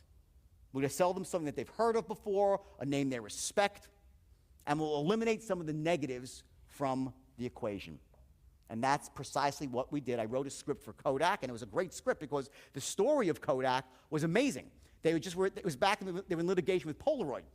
and they were being sued, so it was the idea that certain institutions wouldn't buy the stock because they were in litigation, and they had the money to pay the litigation. It's one of those technical things they couldn't invest institutionally. So the idea was as soon as the lawsuit is settled, and it was supposed to be settled any day, the stock would go up. So I wrote this script for that. It had urgency, it had scarcity, it had great metaphors, some stuff I'll explain to you later in script building, how you actually build sales letters in script. And we started pitching it, and boom, people started buying Eastman Kodak from us. Just like that, no big deal. We weren't making any money on Eastman Kodak, but what we were doing was starting a relationship. You might call that an opt-in, whatever it might be. We were getting paid for an opt-in, and it's even one step beyond that. They bought something, actually invested their money, about $5,000 or $10,000 in Eastman Kodak. I said to Danny, here's step 2. 10 days later, we're going to call them back, and now we're going to recommend the $6 stock. Once they have a relationship with the firm, once they sort of feel that they can trust us and that we're real. So we waited 10 days, and I said, Danny, here, you take a stack of leads, and I'll take a stack of leads. And we started rifling, calling these leads to see if we can convert these people from this one small trade of $5,000. We didn't make any money into a bigger trade where we could make some real money. We called them back, and I start calling. I can't get a connect through. I'm dying. And Danny, I see he's on a phone call, right? So after about 3 or 4 minutes, he comes back in holding a ticket in his hand, and he's like white as a ghost. He looks like what happened? I said, the guy by goes, yeah. I said, how much? He goes, $120,000 worth. All right? I was like, holy fucking Christ. I said, literally, that was a moment in my life, and I bet some of you you've had success. When it happens, boom, it always happens quick. There's only one way in this world to get rich, and that's quick. You know why? It's true. It's true. The truth of the matter is, though, because the world's too fucking expensive to get rich slowly. You can't get rich slowly, right? Everything costs so much. You got to do it quickly. However, and by the way, I could show any one of you how to get rich quick, but not with a get-rich-quick scheme. See, here's the difference. It's not a scheme that you get rich quick. What takes time is lining up all the elements of success. All the work, it's work here to get all the shit exactly right. There's work here to get this right. But once you have the elements, the shit lined up, when it hits, boom, it hits. And the money pours in avalanches. It doesn't trickle in, it fucking pours in. And it's happened to me every time I've made fortunes, lost fortunes, always struggle, nothing's happening, no results, boom, massive results. So I came up with this concept back in the day of learning how to, what I called, I think it's my own right, Pam, you've never heard this one. Pam, maybe you've heard this one before. I call failing elegantly. You learn to fail elegantly. Okay, what I'm saying is it allows you how to take actions and take shots in life in such a way that the downside is very, very small. It's contained failure. So you maximize on the lessons and minimize on the financial hurt and the time lost. Failing elegantly. And if you do that, and as you're lining up the elements of success, it's not working, little tiny missteps and failures, and all of a sudden, boom, you hit it, and you soar to massive wealth and success. That's the formula, and it works every single time. I will fight anyone in a verbal death match here to tell me that if you actually line up all the elements here, if you master this stuff and master that stuff, there's absolutely no way you will not be rich. Not tomorrow, maybe. It still might take some time till that lightning strikes, but once it does, boom, then you send it in.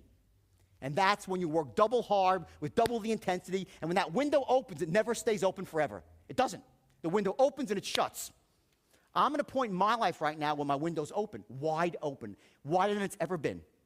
But I had a year before, so I was struggling, and I was thinking, before I hit it really doing what I'm doing now, I had all these missteps.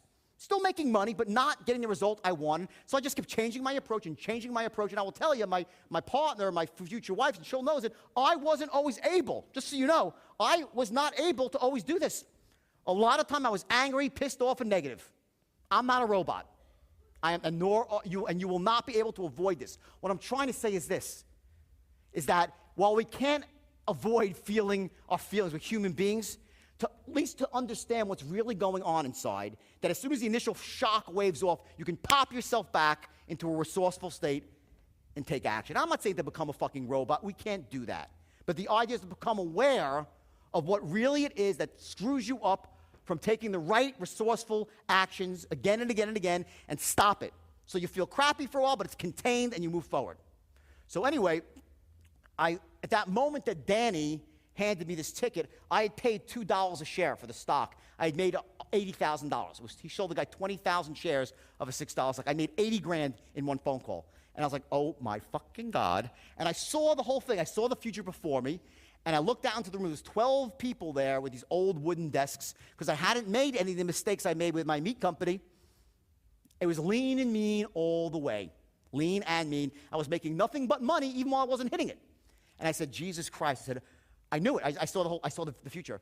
And what I also saw is how the hell am I going to train these 12 kids, these 13 kids, to become master closing machines? See, there's a huge difference between selling to poor people versus selling to rich people. When you're selling to poor people, they buy shit, they buy little bits of stuff, and they can be taken and they can be hyped and bullshitted. Wealthy people that are educated, and that's a great market to go to the wealthy people. Hey, to deal with those people, you can't be talking hype and bullshit. There's got to be logic and reason and elegance and professionalism. And as Brendan was talking, he's the expert of this. Brandon is you being an expert. It's funny, I didn't know who Brendan Bashar was. I didn't know him. And I saw one of his videos. I started laughing when I saw his video. I said, this fucking young kid, he's got to figure it out. He's young. He's about Experts Academy. I started laughing inside. I'm like, this is too funny because it's so true. And the idea is that unless you're perceived as an expert, you're screwed. It's very hard to influence someone if you're perceived as a novice. So what happened was, and now imagine knowing, and I knew that back then. All right, now I'm like 24, 25, and I'm like, oh shit, okay, so I gotta actually transform these people, the 12 people with Forrest Gump IQs, right? I gotta make them sound like Wall Street wizards. And also, give them the inner game here, up here, because now they're speaking to wealthy people, and unless they have it up here, they're gonna get slapped around by these rich people. But let me give you as much as I can, okay, and show you how you can apply this to your business without even knowing it. Just a little bit of it, 2% of it will allow you to start becoming more effective at persuading people. So here's the deal. That moment when I realized I had to retrain everybody, I said, everyone put down, we cursed a lot. I said, put down the fucking phones. Put down the fucking phones, everybody. I had them put down their phones, all right? I want you to take every piece of paper on your desk and throw it in the fucking garbage. Rip it up. We start from scratch. Everything you've learned, everything you know up to this point, I want you to forget everything you're about to relearn, everything from the time you were this big about language, communication, and something happened to me.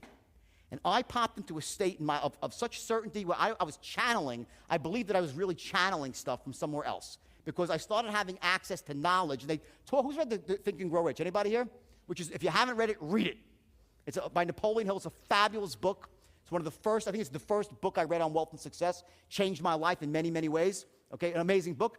And they talk about this, the universal force, and it sounds kind of kooky, come on, it's all bullshit, right? But something happens in some moments in your life, and whatever it is, you're able to access sort of this higher intelligence within yourself and channel. And words started coming out of my own mouth, and I didn't even know what was going on. And I devised this system. What I said to them was basically this. I said, the days of this, of going out and carpet bombing and calling people with no money and trying to get them to invest money they don't have, it's over. We're done. From now on, we only speak to the wealthiest people in the world. I said, and there's 3 things you have to establish within 4 seconds of the conversation. The moment you pick up that phone, and let me tell you something. Who here would like to learn to attract more affiliates in their life? Raise your hand. Okay? Who would like to have better relationships with their credit card processors?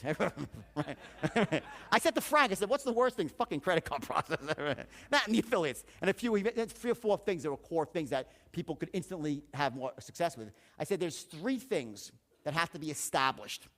The moment you pick up that phone, you have 4 seconds. If you don't establish this in the first 4 seconds of a conversation, you're done. Now, you have about 10 more seconds in truth of catch-up ball. But if 14 seconds you don't have it established, you can't influence anybody. You're done. And here's what those 4 things are. Number 1, in 4 seconds, they must know that you are, number 1, sharp as a tack. 2, enthusiastic as hell. And 3, an expert in your field. Brendan Bashar, an expert. I laugh so much when I saw an expert in your field. If those 3 things are not established, you're done. Why is that? Well, in truth, okay, think about this. Do you really want to deal with a freaking novice? When you go and buy a car, or you buy a stock, or you do anything, who do you want to, when you get a haircut, who do you want to deal with, the pro or a novice? Pro? Of course, right? Okay? let me tell you something, okay? As human beings, it's just, we judge books by their covers. Our moms told us not to. Our dads told us not to. We make instant decisions about people. The second we see them, we size them up. And because nowadays, most of communication occurs on the phone, over our cell phones, you're not even seeing them. So how is that person sizing you up if they can't see you? Tone of bingo, your tonality. There are two things you establish with tonality and body language when you're in person. And those two together make up approximately 90 or 91% of human communication. And you've probably heard that or read that somewhere else. It's a fact, it's true. 91% is body language, tonality. 9% is what? The words. Yet when I walk into any phone room or hear any person, if I heard one of you on the phone trying to influence an affiliate, a credit card processor, a customer, I promise you that maybe only this many of you, a very sliver, would actually be maximizing their tonality to establish these three things within 4, and then you have another 10 seconds to play catch-up ball, or you're done. You're not doing it. And it's so easy to do. Overall, there are 29 tonal patterns. You're like, fuck, 29, that's too much to learn. You're already using them. You just don't know it. And because you don't know what they are and what they can do emotionally to the person you're speaking to, you don't trigger them at the right time. You understand that concept? You do it, you're saying this stuff anyway. Who's had a time in their life where they felt really certain and spoke certain? Raise your hand. Okay, fine. Who here has had a time in their life when they felt like something was really in short supply and they called someone and told a secret? Raise your hand. Who's told a secret before? Who hasn't told a secret in their life? Come on. Everyone raise your hand if you told a secret. When you tell a secret, what do? You whisper, okay? Let me tell you something, okay? Whispering on a phone call, influencing, is so powerful when you whisper at the right moment, when you lower your voice, when you raise your voice, when you lower your voice. Speeding up, slowing down. Taking a declarative statement and turning it into a question. When you speak to someone, especially in your industry, don't kid yourselves. I get what Frank said so clear. I was talking about last night with my girlfriend. We're talking about this idea that the misconception that some internet marketers have is they think that if they perfect the internet marketing side of things, they won't have to deal with other human beings on some level. It's just bullshit. You still got to communicate with people. Okay? You must become the most effective communicator you can be, and that means mastering the art of tonality. Using your voice, the rhythm, the tones, to imply hidden meanings to the words that you say, the same way in Frank's beautiful sales letters, there's hidden meanings all over. What do you think he's doing? What do you think happens when something's italicized in writing and you stress it? Or there's a question mark where it shouldn't be in a sales letter, and something is bolded, and something is in light type. It's tonality on paper. I'm an author, and I found it very difficult to become an author. Writing did not come easy to me. It took me a long time to really become a competent writer because I didn't realize the power of tonality through grammar and light. It's a different art.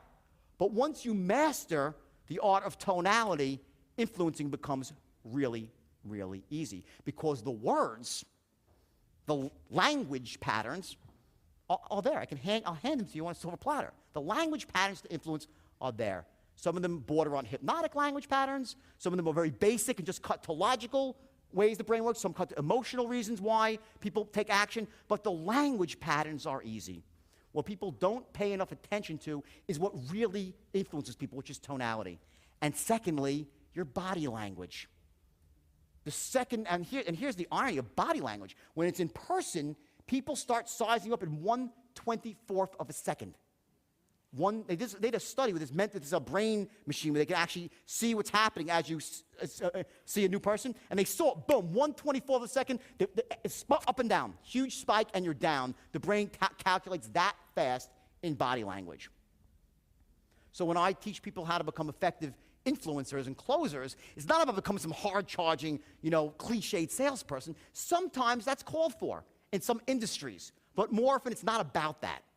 More often, it's about being mellow and being persuasive by using tonalities that are pleasing to the ear and that insert subliminal messages as you're talking. And here's what those messages are. Number one, A, that you care. I care. This is the number one most important thing that has to be established on a subconscious, not a conscious. Tell someone I really care about you. They'll say, what a freaking lying sack of shit salesman this is. I care. I really care about you. People don't believe you when you say you care.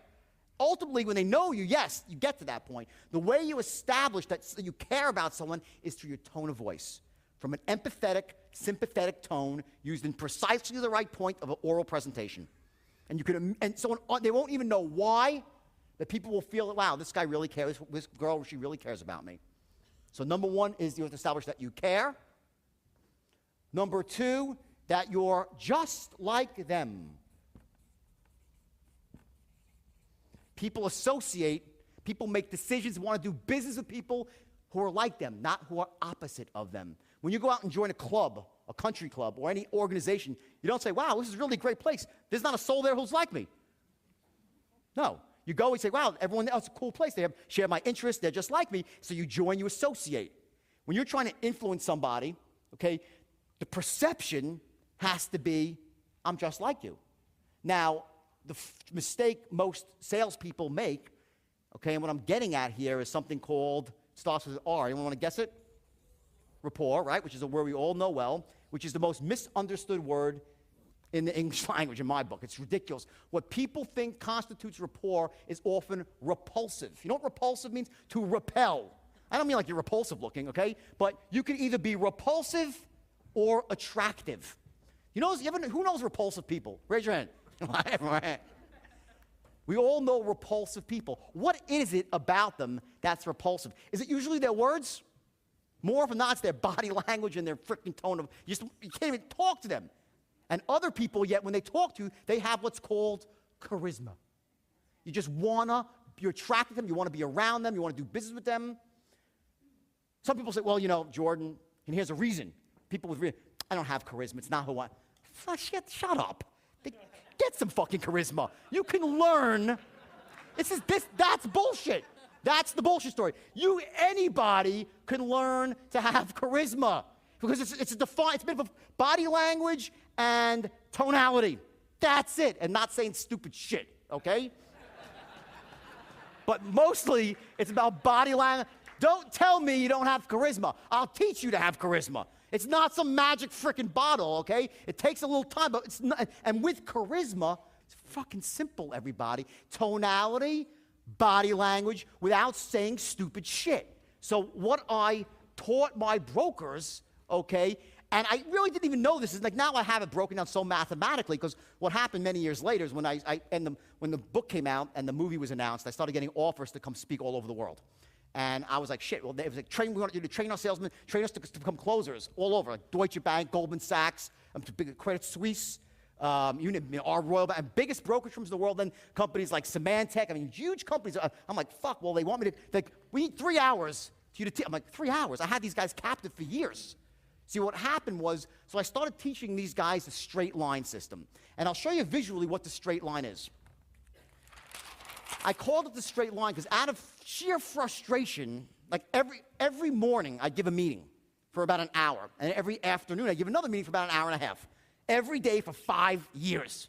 As the firm started with 12 people and grew to thousands. And imagine a room about twice the size of this, packed from front to back with desks, okay, people banging away on the phone, pacing around. It was absolutely insane. You walked in, you're like, holy shit, is this an alternative universe? That's what happened ultimately. But in the beginning, it was 12 guys, okay, and trying to explain to them, like, don't you fucking, I was killing me inside. Like, they weren't getting it. I said, every sale is the fucking same. They're like, what? Like, every sale is the same. Every encounter, every negotiation, every sale's the same.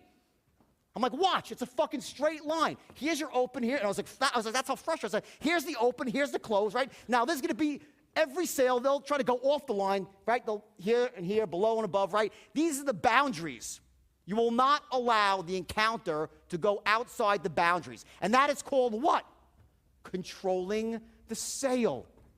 at the essence of effective communication, at the essence of influence in your business right now, once you learn to control the linguistic encounter, you will be shocked at what will happen. So I taught them, number one, to control the sale.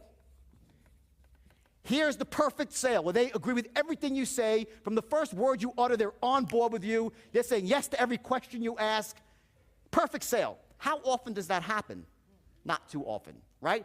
So what happens is the customer has a tendency, the prospect, to go off the line. They want to go off the line. You want to keep them on the line. What you have here, between here and here, is your healthy boundaries of where the sale can go. As long as the sale stays within these boundaries, you're in control. If it goes outside the boundaries, you're out of control. In the boundaries, there's two things that you're doing. Number one, you're establishing instant massive rapport through tonality and body language. And number two, using that rapport to gather intelligence, to find out what the prospect truly needs, what his true desires are. Because here's the deal. Remember I said those three things, what are they? Sharp as attack, or sharp as attack, enthusiastic, and what else? Expert, you feel. Those three things, right? But why? What is the higher purpose? What it really means is this. What this all rolls up to, one thing is that you are a person worth listening to. And taking it one step higher than that, because you're someone who could help them achieve their goals. You could help them get what they want. That's why these three things are so important, because they chunk up to a higher purpose, which is that you're a guy that can help them, or a girl who can help them get what they want in life. If they don't think you can help them, they're not going to want to talk to you. So imagine this. Here you are in the early portions of any, not just a sale, whatever encounter it might be, and whatever you're trying to influence, right? And if you let the sale go out of control, what are they saying to themselves? He ain't a fucking expert. They know. They know. If they start to control the encounter, they know that you're a novice. The idea is to be able to allow them to speak, because you want to find out exactly what they want, what their goals are, but you need to contain that within these boundaries. And as long as you're within these boundaries, you're in control. If you cross over, you go to fucking Pluto. I'll give you an example.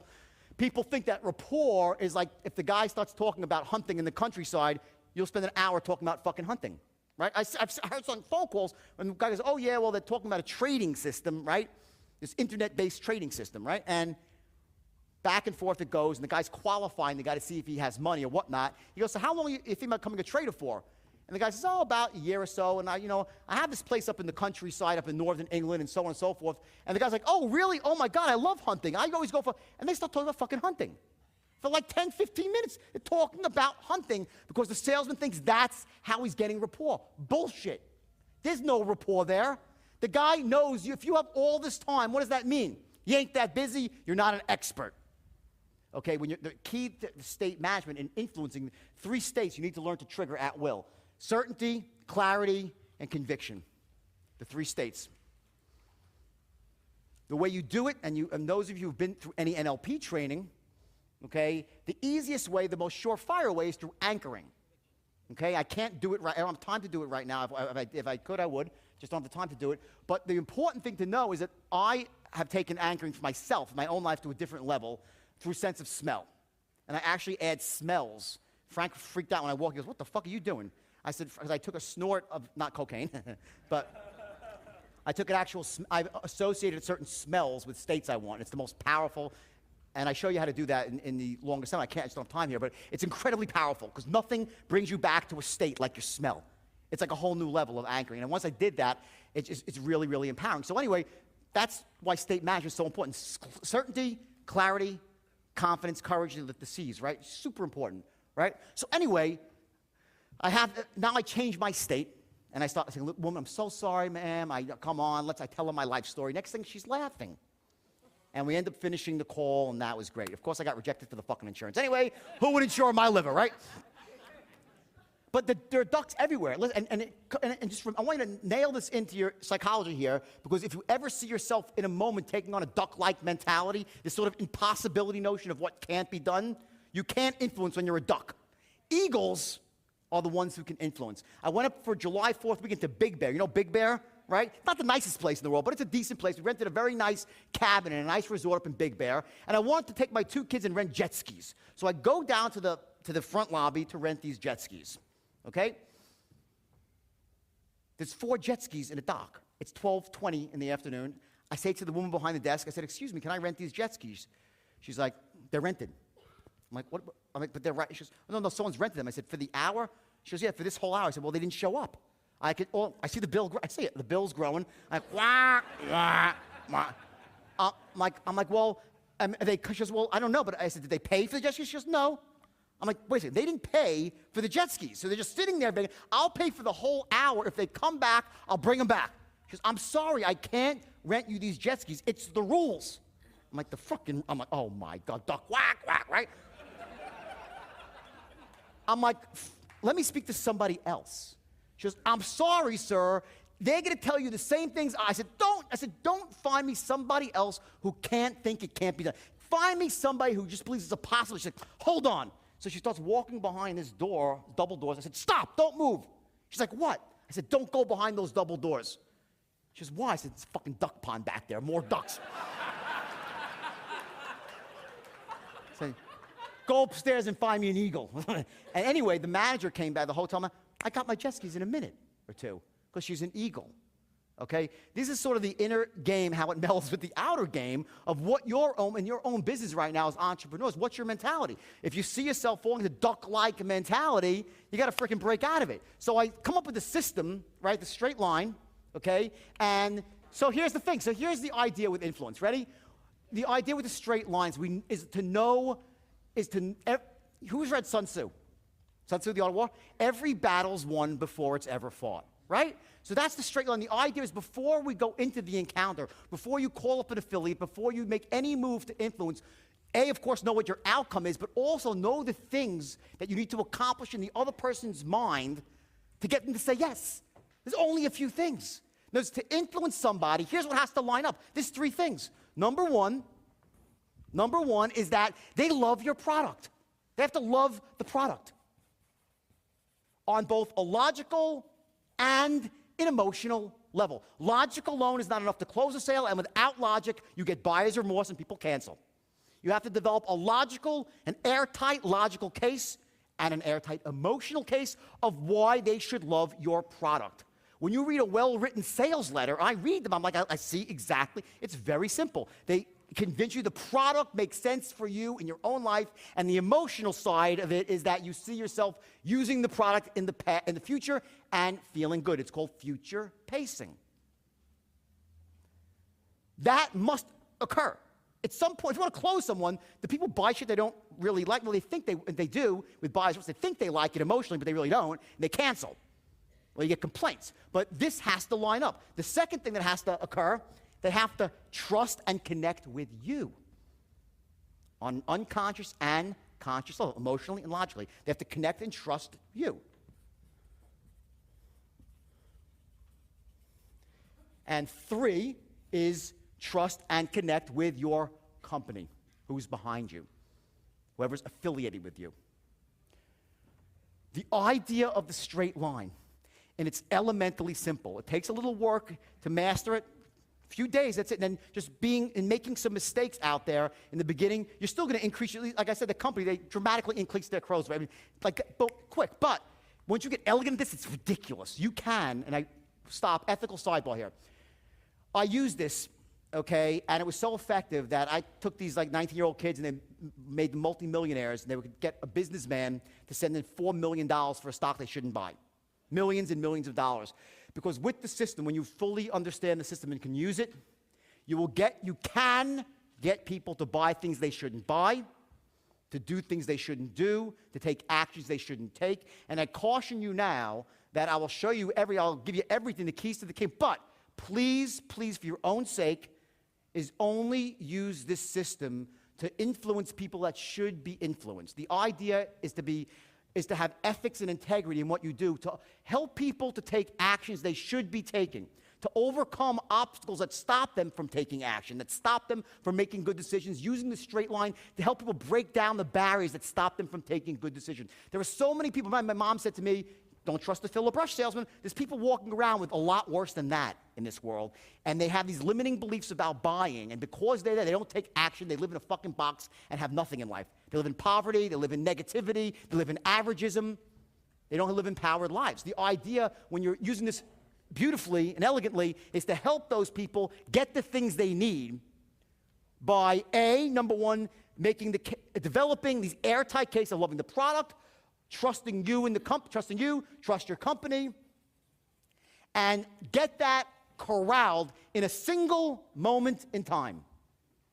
In a single moment in time. I can get you to a level of certainty right now. How many are pretty certain that my system's pretty good? Right, cool. Tomorrow you won't be certain. Not because of anything I did wrong, or it's less true or not true. All is that as human beings, we fall off a level of certainty. You follow what I'm saying here? You're certain for a second, because right, it makes perfect sense to you, right? You're certain. It will start to deteriorate just naturally over time. You don't stay as certain about something until it happens again and again and again, and then it becomes a conviction, and you're always certain about it, right? But there's a process of convincing. What happens very often in a situation is you might have created 2 of the 3 10s. When I say the 10s, let me say, backtrack. In other words, the idea is if 1 is uncertainty and 10 is certainty, if you get someone to a level of certainty that they love it, they're certain they love it, they're certain you're trustworthy and likable, they're certain that your company is going to stand behind it, has integrity. If those 3 10s exist in a moment in time, boom, you got an excellent shot of closing them. If you don't close them, there's a reason why. It's because they have a limiting buying belief. So then what we do in the straight line is we know that, because we know before the battle starts, we know what's going on here. We realize if we get someone to a 10, you know how you do it. You'll know when you have them there, because you can hear in their language tones, right? So if you get someone to the 3 10s and they're still not buying, you know it's a buying belief that's holding them back. Or they don't have the money. Get it? Now, the idea with the money, I want to go off topic here, but the idea is to qualify that out earlier on. I'm just giving you the short story here. So they would be out of the system before. In the straight line, you don't pitch people, you don't speak with people who are unqualified, right? So anyway, you get someone to 3 10s and they don't buy, you know, or they don't go for, let's say you're trying to get a deal with an affiliate, right? You're trying to set up an affiliate for your what's your name? Walter. Walter's trying to set up an affiliate, right? And he's pitched his heart out to the guy. The guy loves what Walter has to sell. He thinks Walter's going to be a big star in the industry. He knows that in the past, whatever company Walter represents, it's integrity.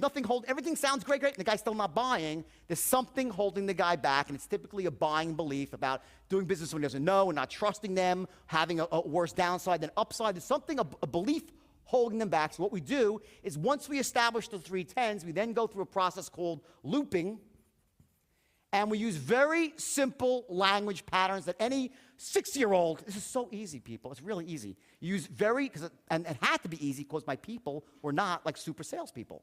You use basic language patterns to loop around to crack people's limiting buying beliefs in the moment, realizing that certainty wanes after a minute or two, and bring them back up to a level of certainty again. When I say loop, you have to loop and go back to develop the 3 10s once more, and then boom, people start to buy.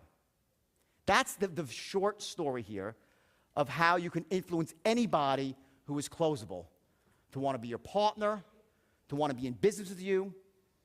To start off, number 1, remember, what's the first thing I said? People don't invest their time and money with you, want to be partners with you because you have a goal. What do you need? A vision, right? So this in a vacuum is not as powerful as when you add on the big V into the equation. You become a fucking visionary.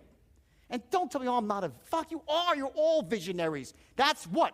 A reason, right? If you say, I'm not a visionary, that's a load of crap.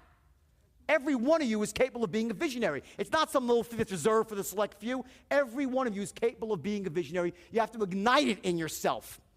And what happens with the straight line, and I'll tell you what happened with my firm now, is once I taught this to these kids, okay, it ignited a force in them, because when you have this ability, it's almost like it wakes up something inside you, because what changes is not only your ability to influence other people, but to influence who? Yourself.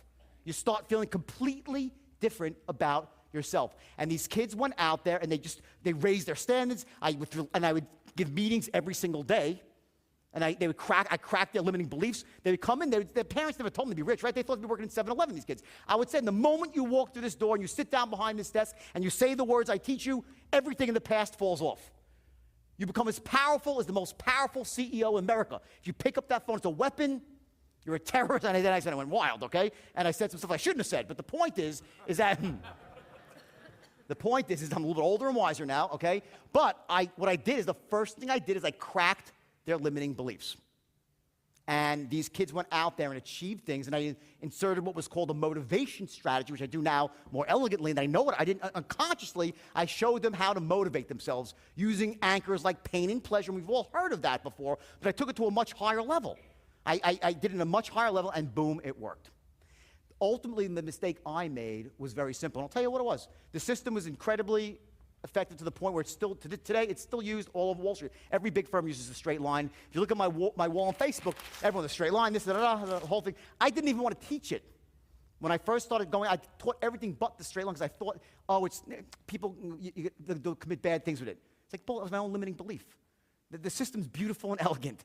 The problem is that I, myself, at the age of 26, became greedy. And that's it. At the heart of my problems, I would like to say it was drugs that made me do things that I went to jail for 22 months because I manipulated some stocks. And I deserve to go to jail for that because I took this unbelievable, beautiful system that it works in any business, and I bastardized it by allowing them to use it to convince people to do shit they shouldn't do. My average income was 50, 60 million a year in my 20s. I could have made 30 million legitimately. 95% of what I did was strictly legit. It was the 5% that took me off the reservation, and I paid the ultimate price for it. The idea is that greed is not good, but the belief that Gordon Gekko inserted in me, my ass, when I saw he's on stage, greed is good. Remember the movie, right? Greed is good. I was like, fuck, greed is good. I thought that was true. It's not. It's ambition that's good. Greed doesn't cut through and clarify anything. Ambition cuts through. Ambition clarifies. To have a vision for a better future, not just for you, for your family, for the people you love. That's what I was missing. So I took the system that I just made as much as I could, as quick as I could, and I paid the price. Ultimately, I'm fortunate. I wrote a book. I got lucky. I wrote this book, and it got picked up all over the world. And DiCaprio's, great. My point is this, okay, is that if you can look at my life in any way, I want you to be able to pick up the great stuff from it, and this stuff which is amazing, but learn from the bad too. Is that when you develop this power, and you really, and you can do this stuff and really use it, only use it to help people get the things they need and to make decisions they should be making. Don't go off the reservation. So real quick here, everyone get a lot of value out of this today? Everyone like it?